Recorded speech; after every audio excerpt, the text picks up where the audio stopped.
I think I have built the best Game Week 6 wildcard team. Let's have a look. Okay, so let's start with the defense and keeper situation. I've gone with double Arsenal, Raya and Gabriel. Listen, Arsenal, we know they are the best defense in the Premier League. They're probably the best defense in the world. And one thing that I think is very important to know with Arsenal defenders is coming Game Week 7 when they have Arsenal have West Ham.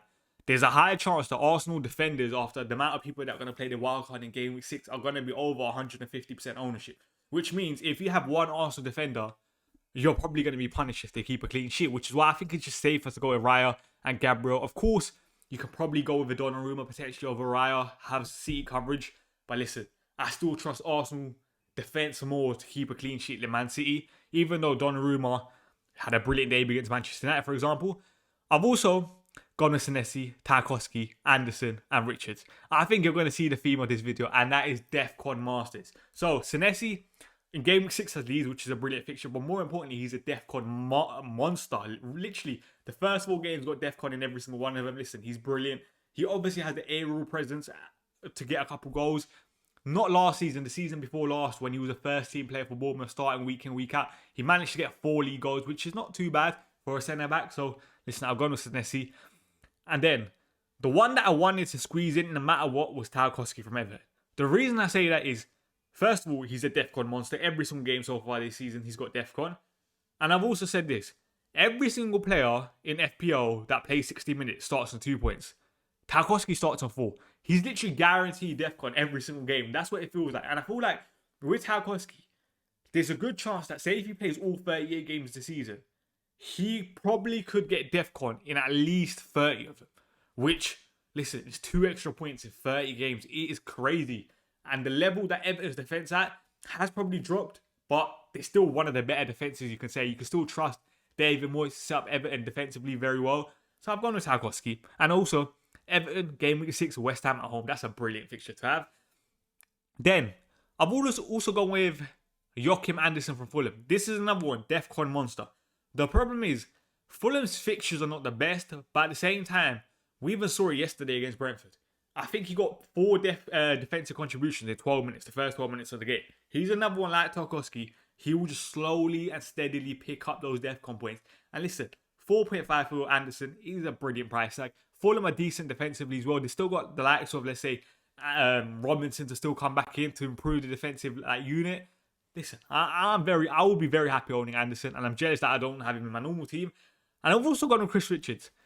So, you can clearly see I've gone with literally all my defenders above 4.5. Of course, if you don't have the funds, you could downgrade Richards to a 4 million. But I think, listen, Richards is another one where he rates very, very well with DEFCON. Got it again yesterday and against West Ham. And also, one thing that I think people are struggling to grasp is, of course, Crystal Palace have difficult fixtures coming up. But do people realise how good Crystal Palace, let's say, as a team are right now? They're 17 games unbeaten. 17 games unbeaten, guys. Like, Crystal Palace are one of the better sides in the Premier League. Last season, they started the season poorly, which probably wasn't a fair representation of them as a side in terms of the league finish towards the end. But they are one of the better sides in the Premier League. They're obviously in Europe this year, which could be a factor in terms of, let's see how they rotate. But we've clearly seen Chris Richards' minutes being managed in, like, let's say, Europe or Cup competitions. So, like, I think he will still play most games in the Premier League. He's a very good asset to have, and someone that I think once you look at the entire defence, you pretty much don't need to make transfers there. Like, you got DEFCON monsters, you got fixtures, you got players with good fixtures, you got Gabriel with his aerial presence. That is a phenomenal defence on wildcard. But let's get into the midfield. Okay, so let's look at the midfield, and I think this is probably the hardest area to pick in a wildcard. But I've gone with this set of 5.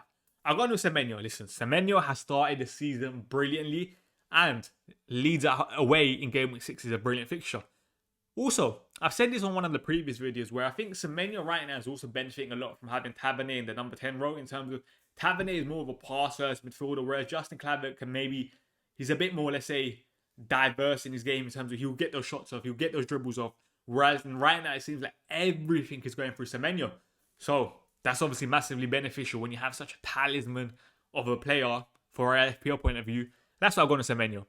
I've gone with Iliman in the eye, and I'll be honest, he has to be a lock in every single wildcard, and I'm shocked that I'm not seeing him enough. Yesterday against Liverpool, again, got an assist, but more importantly, got DEFCON. he's rating very, very well with the DEFCON system right now. He's got it a couple times already this season. He's on penalties for Everton. And Everton's fixtures coming up, for example, West Ham in game week 6 is a brilliant fixture. A lot of people, as I said, are going to have that debate on Ndiaye versus Grealish. Even though I think, let's say, when you're watching Everton, I feel like Grealish is having more of an impact on the football pitch. But when you're playing your wildcard in game week 6, it's not just for game week 6.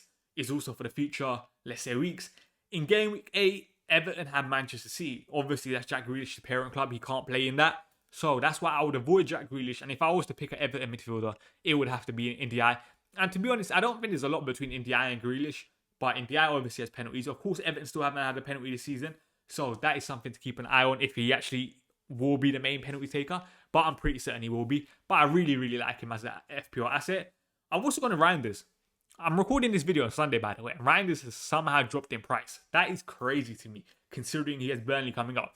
We know, let's say, Man City have a lot of injuries. Reinders obviously has the license to attack the box, as we've seen, let's say, the game against Wolves. And we're seeing it the last couple of games. The game against Manchester United, for example, he probably should have scored from that Erling Haaland pass.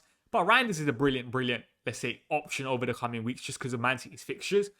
Burnley in game week 6, game week 7, they have Brentford, I think it is, game week 8, Everton. That's a very, very nice set of 3 fixtures. And listen, Reinders comes in at a very, very good price tag. 5.6 million, I think it is right now. Bargain. Now, Bruno Fernandes. Listen, a lot of the FPL community obviously don't like Bruno Fernandes. But listen, we saw it again yesterday. Bruno Fernandes can get a goal. Bruno Fernandes can get DEFCON. Bruno Fernandes takes penalties. It doesn't matter the position that Bruno Fernandes plays for Manchester United. He will just have an impact on the football pitch and an impact from an FPL point of view. He has multiple routes to points. Takes some set pieces. Takes penalties, like I said. Can obviously get a goal in open play like we saw against Chelsea. I think with Bruno Fernandes, there's obviously going to be a couple different routes, for example. I think the problem is Palmer keeps getting that, let's say, reoccurrence of that groin injury. Came off early against Manchester United. Enzo Maresca said it was because of his groin again. But the problem is, Palmer is looking very, very sharp when he's played the last 2 games. For example, against Bayern Munich, against Brentford. Obviously, United came off early. But that is going to, if that's a reoccurring theme, I'll probably say avoid Cole Palmer just because you want guarantees. And I think Bruno Fernandes is a guarantee. And also, Bruno Fernandes comes in at a price point at 9 million, where it then allows you to, let's say, deviate towards other players depending on if they're doing well. For example, Saka could become an option in the coming weeks. And there was someone that I was thinking about for this wildcard in midfield, and that was Phil Foden. I know, listen, you guys are going to cook me, but Phil Foden's next 3 fixtures, like I said, they're the same as Reinders. They're very, very nice. Phil Foden's getting that license in that 10 role. He's combining very, very, very well with Erling Haaland. And it seems like the last couple of games he's enjoying his football again. He obviously got another goal contribution against Napoli in the Champions League. I feel like he's making that number 10 position his own. Of course, Pep Roulette. You never know. But Phil Foden also has that, let's say, explosive potential where he can get 2 or 3 goal contributions in the game. So that is someone that I am thinking about. 8 million, by the way, is a brilliant price tag. But you probably would, let's say, go with the safety of Bruno Fernandes. I feel like a lot of people in the FPL community. I've also gone with Dewsbury Hall on the bench. Listen, Dewsbury Hall, the only thing that I would say I'll worry about him, he's currently on 4 yellow cards. If he picks up 1 more, he will obviously serve a 1-game suspension. The only thing I would say is there are, let's say, a couple different options in that 5 million price tag that I do like. Starch from Leeds, obviously, the free kick that he scored yesterday was sensational. DEFCON rates are very, very well with that. And also, there's a name that I've seen a lot of people, let's say, overlook. And that is James Garner from Everton. The reason I say James Garner from Everton is DEFCON, he rates very, very well. Very well. He's doing extremely well on that. Also, James Garner does also take some set pieces for Everton. He also has that versatility where he can play in midfield, he can play right back, he can play left back, what we've seen so far this season. So he's going to be in that Everton starting 11 more often than not. Minutes are sensational for James Garner right now. I feel like that's a 5 million midfielder that a lot of people in the FPL community are overlooking. But listen, that is how my midfield looks. Let's look at the attack. Now looking at the attack, there's no surprises. Erling Haaland is in. Captain against Burnley at home. What a brilliant fixture. He started the season brilliantly well. Funny enough, I saw a stat the other day where Erling Haaland has 5 goals in his first 4 games in the Premier League. This is Erling Haaland's worst ever start in the Premier League. Can you believe that? He's got more goals than games and somehow he's still his worst start. Phenomenal player. And I feel like Erling Haaland, by the way, just not related to FPL. He's a player that I feel like severely underrated in football. what we're seeing him do in terms of his goal record, we've just become normalized to his brilliance. That's all I'm going to say. I've also gone with João Pedro. Now, this is an interesting one because, as I said, I'm not completely, let's say, sold on João Pedro's minutes compared to a lot of people. Just because, listen, as I said, going into the season, we expected João Pedro to be a 70-minute man. Chelsea picked up a couple injuries, and now everyone in the community expected him to play 90 minutes every single game. That's never going to be the case. It's clearly going to be, let's say, rotated in some games when, let's say, Chelsea have a bit more options. Also, there are, let's say, a couple, let's say, fringe players from Chelsea getting, let's say, their first minutes into the side. For example, you're looking at a Garnacho. Garnacho still has to start a game for Chelsea. Of course, he might not directly be competing with João Pedro in terms of Garnacho's probably going to play on the left, João Pedro in more central areas, but obviously that's a forward that they can play, and obviously we've seen Pedro Neto, for example, in the past play that number 9 role. So Chelsea do have a couple options in the forward areas, but listen, João Pedro's ownership is so high, and I feel like if you haven't had João Pedro so far in FPL, you have been punished severely. And listen, his ownership is over 60%. Why are you going to take the risk to go against it, especially so early on in the season? It could really punish your rank. And especially after, let's say, game week 8 after Chelsea play Liverpool, Chelsea's fixtures are very nice. So, listen, no complaints. I've also gone to Gyökeres. This is another interesting one because we've so far seen his minutes kind of being, let's say, managed. For example, even in the Champions League, didn't get a full 90. The game before that in the Premier League didn't get a full 90.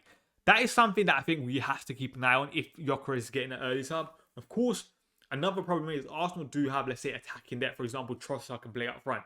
Havertz is not going to be back anytime soon from what I know, but once he's back, Havertz could obviously play. But I feel like Arsenal's fixtures are good enough for you to have Gyökeres, for you to target the fixtures, and also he's on penalties. The only thing I would say on this team as well, by the way, there's also a route to Alexander Isak, which I think the more, let's say, time's going on, the more he's going to start a game for Liverpool in the Premier League. He started the game against Atletico Madrid, and I'll be honest, that caught me off guard. I did not expect him to start that game.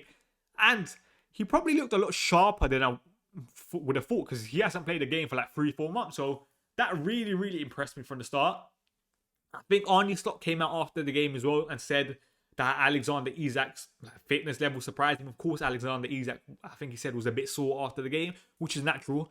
But I think there is a route to, let's say, Alexander Isak, and that is obviously going Gyökeres to Isak, and then downgrading, let's say, a Bruno Fernandes to a Phil Foden, which could be a brilliant option. And then maybe, let's say, a Richards down to a 4 million defender if you can't afford it, just like that. So there is a route to Alexander Isak, which I think is very important to just know, because this team don't have any Liverpool attackers, and Liverpool are the best side in the Premier League. They actually don't even have any Liverpool players as a whole, which, when I made the wildcard, quite surprised me. But at the same time, you probably can't go, let's say, Mo Salah and Erling Haaland. I feel like it compromises your team a bit too much. Alexander Isak and Phil Foden could obviously be a brilliant, let's say, like combination just to get ahead over the next couple of weeks as well. But that's something to keep an eye on. But more importantly, I probably think you probably do want to, let's say, Liverpool attack for that Manchester United game in game week 8 at home. We know Liverpool's record against Manchester United over the years is phenomenal. So that's something to keep an eye on. But looking at this wildcard team, I think is very strong. Defensively sensational. Midfield, I feel like I'm not, let's say, the most convinced on it. There's a lot of, like, let's say, uncertainties, for example, like a Bruno Fernandes. Not in terms of minutes, but in terms of as a pick for FPL. But the attack also looks brilliant. So listen, if you guys enjoyed this wildcard video, make sure you guys like the video, comment your thoughts on this team, subscribe to the channel, and we will be back soon.